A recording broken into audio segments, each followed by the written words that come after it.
Hello, church. Coming to you from a different backyard than normal. Maybe you noticed. Yeah, this doesn't look like my backyard. It's not. I'm actually in Washington today and shooting this video from here on our way to see our daughter. And she's getting married this coming weekend. It was her wedding date that she had picked months and months ago, and turned out to be one of these kind of weird things, and everything gets shut down, and so we've had to postpone her wedding big celebration at least back, but we're going to go ahead and get her married off on the same day that she was planning on it. And so we're excited to get to see her and be able to spend time with her and some family in a small kind of more intimate gathering, and see our daughter get married off to our new son-in-law, Nate. And so coming to you with this video this week from up here in Washington. We still got some sunshine here, which is good. And of course we get some wind. You'll see this thing back here go whipping around every once in a while, I'm sure, as I video.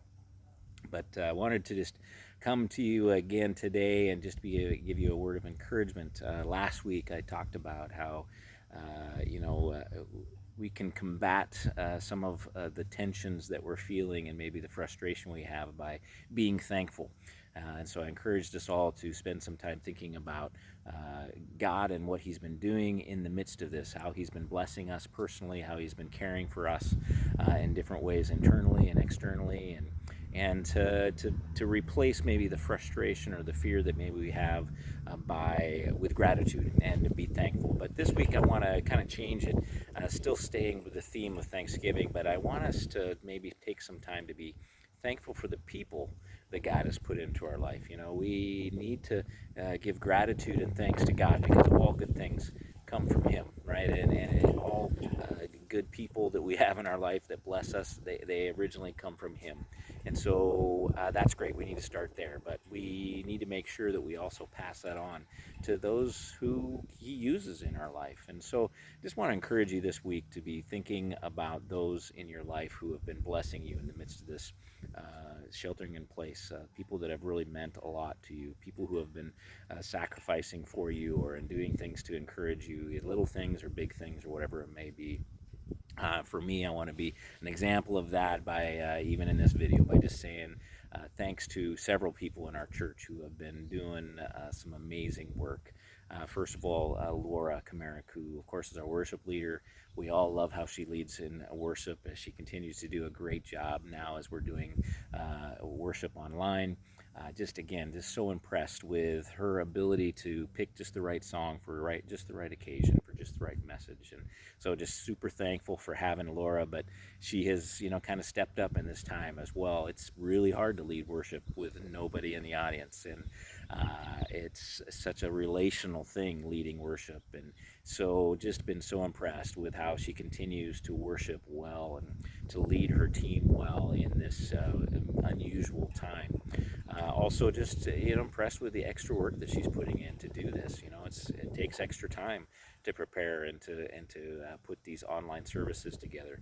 But not to mention she's got her 4 girls all home, and she's trying to navigate life with them and making sure they're doing their schoolwork. Like so many moms, being basically a parent who is teaching their kids from home as well. And so there's just a ton of challenges, and just so glad that we have Laura, and just so impressed by what she's been doing. Also, her whole team, and we've had a lot of different people that have been involved in that, have been great to see the different guitarists and drummers and different vocalists who have helped out, and it's so great to see all those who have committed their time to do that, especially though Aaron Petroff, who every week has been our bass player, and just so appreciate him and his extra work he's been putting in to help us in that way and to be there for us. Laying down that bass line, which for me, I love that bass line. It's so good to have it there, and he does such a great job. But the fact that he's there every week, recording the services with us and just being that stabilizing force for us, it's been really good. And his job as the elders, and all of our elders, super impressed with them and their leadership as they reach out to so many families, more so than they have usually been doing, and making more phone calls and sending out more emails, making more contacts, appreciate all our elders, Tim Peters, Derek Willis, Aaron Petrov, of course, Rick Merrick, and Glenn Donaldson, and of course, Pastor Bob. He's another one that I'm super thankful for. A guy that's been in this church for a long time, since the beginning, just about, and continues to show his commitment to our church and to the Lord, and just how he ministers and cares. He's really stepped up in this time, as well as he's had to do things differently and trying to figure out digital stuff and having to reach out more phone calls and emails and making contacts that way, but also stuff around the church. He's had to do things with the building more so, and trying to keep things organized that way, keeping things in shape that way. We're talking about doing an outdoor service in our amphitheater at some point. We don't know when that's going to be yet, but soon, hopefully. And so I've given him some extra tasks that way to make sure that our amphitheater is up and running and ready to go, so that we can have services out there. Of course, he carved out the prayer trail just a couple weeks ago, and if you haven't been out there, you need to come out. I mean, we have some beautiful property here, and he carved a great little trail through there. So just encourage you, if you get a chance, come out and spend some time praying. Certainly we need to be praying in a time like this, but you can do that while walking on this trail. Just a great place to be able to do that, and to kind of be a quiet place where you can kind of get away and just enjoy the presence of the Lord. Also want to just thinking about Bill Stake, another guy who has stepped up to the plate in this time to come in and make sure every week that he's recording audios of what's going on. And hopefully you can still hear this over the wind blowing through the microphone there. Sorry about that. It's the Tri-Cities for you. And anyway, so Bill Stake, and he's putting in extra hours. He's there every week with recording, making sure our audio is being recorded well, and with great balancing factors, and doing some editing stuff afterwards. And so thankful for Bill. Thankful for Elisa Mitchell, who's been in the office, and her hours have kind of gotten all jumbled up and doing different things, and we're not printing bulletins, but she's still making them. And so she's been doing some extra tasks, some different things. You may have saw an email come out about updating our directory, and so she's been working on those kind of things, and continues to be committed to our church and committed to getting these documents done. I've got several other projects I've got her working on and hoping to come out with soon. We're working on a new format for our prayer chain, and so that we can start to get to kind of develop our prayer chain ministry. And so hopefully in the next week or two we can give you more information about that as well. So Lisa's been working hard. Also, Sean Brackett. It's been amazing to see. I'm so thankful who God has given us, Sean Brackett, the technology that he understands and knows, and that he's able to do the things that he does with our weekly services. He's really the man who's probably stepped up the most out of all of the people in our church right now.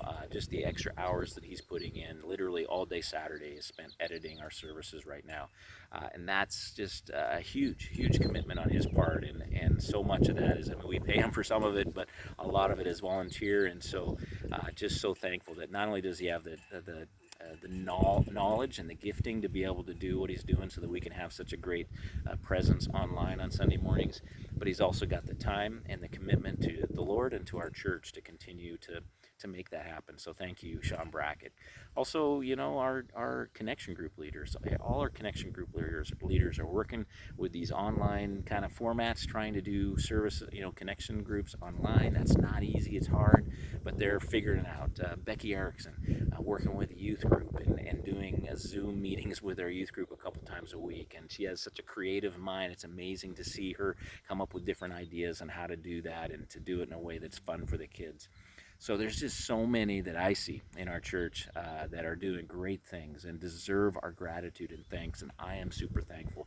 Honestly, I can't believe that I'm in a church this size, that is a relatively smaller church, but has got so many amazing gifts in it, so many people in it that have the gifting and the abilities and the commitment and the love for Jesus to give all that they're giving, especially in this difficult time.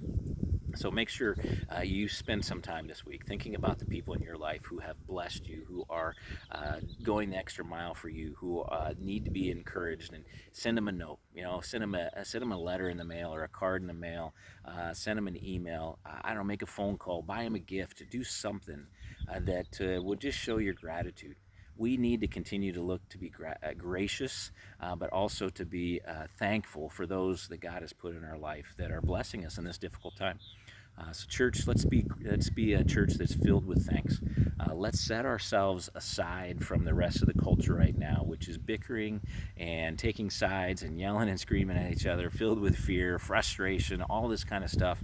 And may we choose to set ourselves aside to be people that are going to be known for our thankfulness, known for the gratitude that we have for those who have been put in all the time. I mean, think about those first responders, those people in the front lines, like nurses and doctors in our hospitals, those who are working in grocery or Costco every day and are being exposed in potential exposures to COVID-19 and all. I mean, we need to be thankful. We need to be showing gratitude at this time. So just encourage you, church. Let's be known for that, right? Let's take some time this week and offer some words of gratitude and even maybe some gifts of gratitude to those around us that we know that are just doing great things in the midst of all of this. I keep saying it. God's at work. He's doing amazing things. Let's continue to be optimistic about the future. Continue to look to see what God is doing in the moment, as well as looking forward to what he's going to do in the future as we come back together and begin to have in-person meetings again and services again, hopefully in the next few weeks or more, that we would come back excited because in celebrating what God has been doing and what he continues to do. All right, church, a little bit longer than I like to go on these, but I hope you will be patient with that and enjoy it all. God bless you. Have a great week, and looking forward to seeing you again soon. All right, bye-bye.